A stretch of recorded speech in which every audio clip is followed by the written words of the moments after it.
কয়েকটি এক কথায় প্রকাশ করি। যার গভীরতা মাপা যায় না তাকে বলবো আমরা অতলে স্পর্শী। যা জয় করা কঠিন তাকে বলবো দুর্জয়। যা উচ্চারণ করা যায় না দূরোচার্য। পা থেকে মাথা পর্যন্ত এটা সবাই জানি আপাত মস্তক।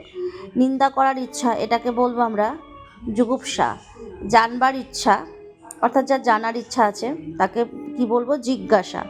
যে স্ত্রী বা নারীর স্বামী বিদেশে থাকে তাকে কি বলবো প্রসিত ভর্তিকা। প্রবেশ করার ইচ্ছা এটিকে বলবো বিবিক্ষা।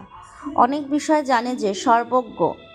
যে জানতে চায় তাকে বলবো জিজ্ঞাসু। যা চিরস্থায়ী নয় নশ্বর। যার কোনো কিছু চাওয়ার নেই তাকে বলবো অকিঞ্চন। জন্ম নেই যার অজ। হরিণের চামড়া অজিন। অধিক উক্তি এটাকে বলবো অত্যক্তি।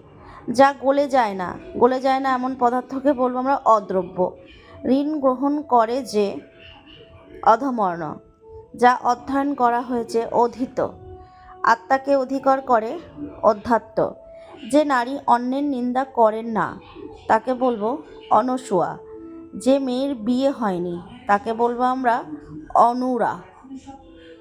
এরকম অনেক এক কথায় প্রকাশ আরও করব।